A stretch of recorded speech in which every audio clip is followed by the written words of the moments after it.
कि आपने एक इंटरनेशनल मैसेज चला गया आपका कि योर कंट्री इज अनसेफ, और एक अनसेफ कंट्री में कोई क्यों अपने डिप्लोमेट भेजेगा? इन्वेस्टमेंट तो आप छोड़ ही देना, वो तो दूर की बात है, उधर वो तो बाद की बात है। यहां से तो लोग अपनी एम्बेसीज मूव करनी शुरू कर देंगे। तो पाकिस्तान के अंदर हुकूमत बड़ी कोशिश करती है, लेकिन जो दहशतगर्द हैं वो कहीं ना कहीं पे घात लगा के बैठे होते हैं कि पाकिस्तान को कैसा जो है ना ये हमेशा मुश्किल में डालना है। अब हुआ ये है कि पाकिस्तान के अंदर जो 11 मुल्कों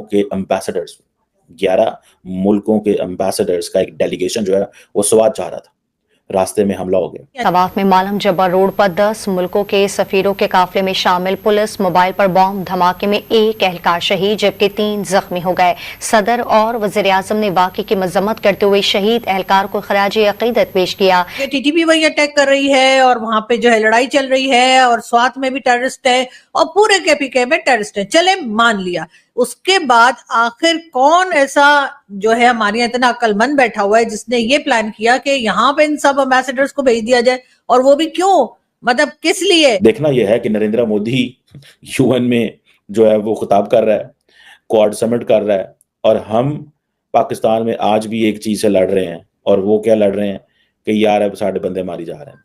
पाकिस्तान में एक बार फिर से बड़ा आतंकवादी हमला हुआ है। एक पुलिस अफसर की मौत हो गई, 4 घायल हुए। 12 देशों के राजदूत के काफिले में बम का धमाका हुआ। काफिले में सबसे आगे थी पुलिस की वैन। खैबर पख्तूनख्वा के स्वात में यह आतंकवादी हमला हुआ है। इनके एम्बेसडर्स को अटैक करके क्या चीज साबित करने की कोशिश की वो जो अटैकर थे उन्होंने? मतलब ये कि ये कोई बात हुई, मतलब किसी के ऊपर भी जो है वो इस तरीके से रिमोट कंट्रोल बॉम्ब के जरिए जो है आप अटैक कर देंगे। स्वात जो है कहा तो ये जाता है कि जी बहुत खूबसूरत इलाका है और कई लोग तो स्वात को जो है वो स्वर्ग जैसा भी मानते हैं, लेकिन स्वर्गवासी ना कर दें किसी को। मुझे पाकिस्तान के अंदर हुकूमत बड़ी कोशिश करती है, लेकिन जो दहशतगर्द हैं वो कहीं ना कहीं पे घात लगा के बैठे होते हैं कि पाकिस्तान को कैसा जो है ना ये हमेशा मुश्किल में डालना है। अब हुआ ये है कि पाकिस्तान के अंदर जो 11 मुल्कों के एम्बेसडर्स का एक डेलीगेशन जो है वो स्वात जा रहा था, रास्ते में हमला हो गया, और उस हमले के अंदर एक पुलिस वाला शहीद हुआ है और बाकी जो उसकी गाड़ी जख्मी हुई है या वो गाड़ी को तबाह हुई है, बाकी जो लोग हैं वो सारे महफूज हैं। शुक्र अल्हम्दुलिल्लाह एंड थैंक्स कि शुक्र है ये तमाम की तमाम जो डिप्लोमेट्स हैं ये बच गए हैं। कुछ जो कोई ऐसी हरकत नहीं हो गई, कुछ ऐसा हो नहीं गया, इनकी जान नहीं चली गई, वरना आज पाकिस्तान बड़ी मुश्किल में होना था। अब मज़े की बात यह है कि ये मालम जब्बर रोड है जो खैबर पख्तूनख्वा में है और ये स्वात डिस्ट्रिक्ट के अंदर है।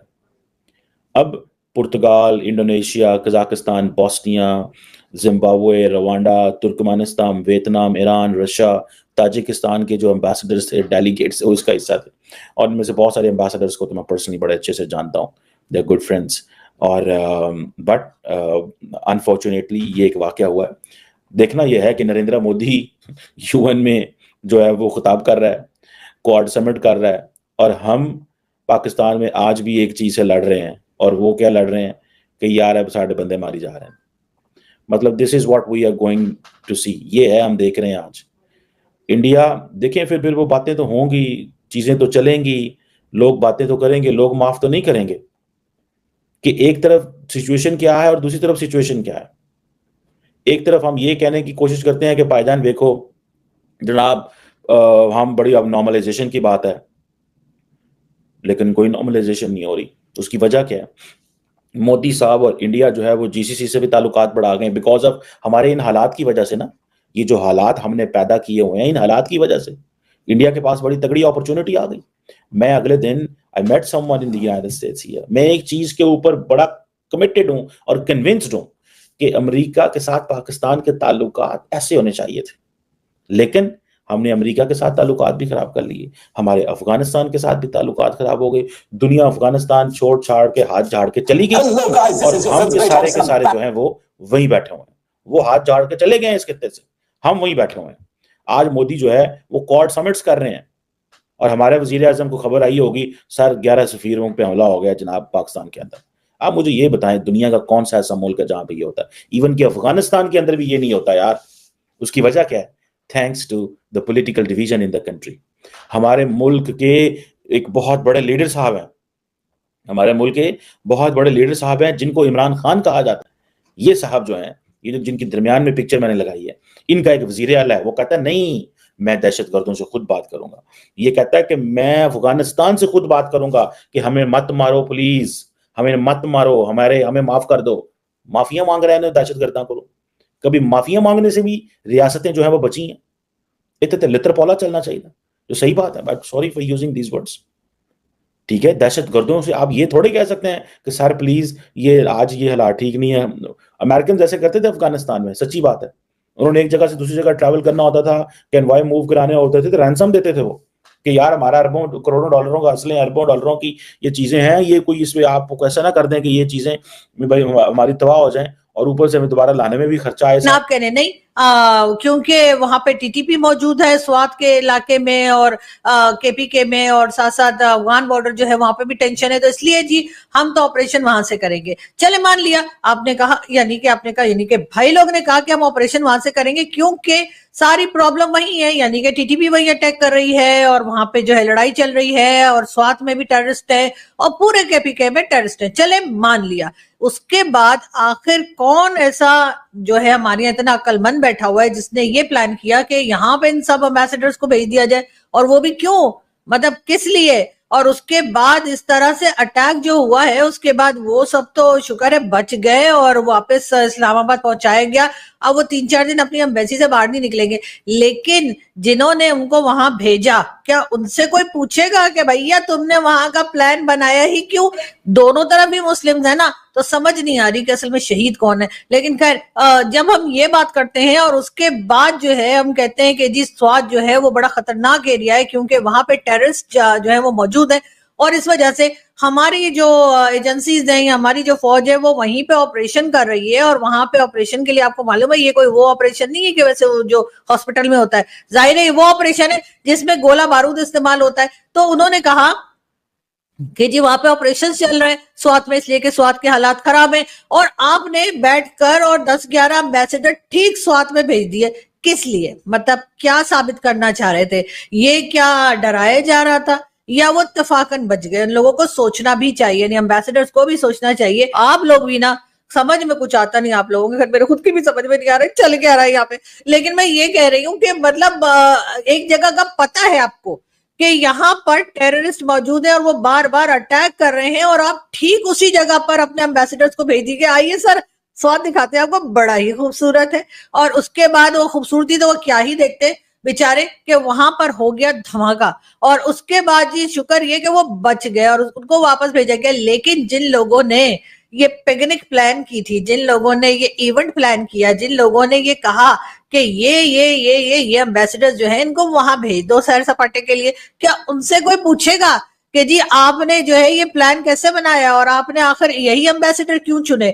मतलब ये कि मैं जैसे कह रही हूँ कि ईरान के साथ चले पाइपलाइन वगैरह का थोड़ा बहुत चलता रहता है, रशिया से भी हम कह रहे हैं कि ऑयल दे दो, सस्ते दामों दे दो, उधार दे दो, लेकिन वो मतलब बात ही नहीं करते। वो तो कहते हैं हाँ बताएंगे, उसके बाद एमओयू साइन करके चले आते। पाकिस्तान ने जितने एमओयू साइन किए हैं अपने पाकिस्तान बनने से लेके अभी तक, यानी जिस वक्त मैं बात कर रही हूँ, जितने एमओयूज पाकिस्तान ने साइन किए हैं, अगर उनको कोई काउंट करे तो वर्ल्ड रिकॉर्ड में हमारा नाम वैसे आ जाएगा, Guinness book of world record में पाकिस्तान का नाम आ जाएगा सबसे ज्यादा एमओयू साइन करने के लिए। और उसके बाद काम कोई भी नहीं होता। पता नहीं लोग क्या चेक कर रहे हैं, ये चेक कर रहे हैं कि हमें साइन करना आता है या नहीं, इसलिए कि पढ़ना तो हमें नहीं आता, ये तो पक्की बात है। इसलिए कि हम तो जब वो सॉफ्टवेयर के लिए भी जो कोई सॉफ्टवेयर हम लोग किया करते थे ना पहले, जब डाउन। जय हिंद दोस्तों। तो जैसा कि पाकिस्तानी मीडिया चर्चा कर रहा है कि भारत में दूसरे देशों के लगभग 11 के आसपास के राजदूत, उन्हें आतंकियों ने घेर लिया।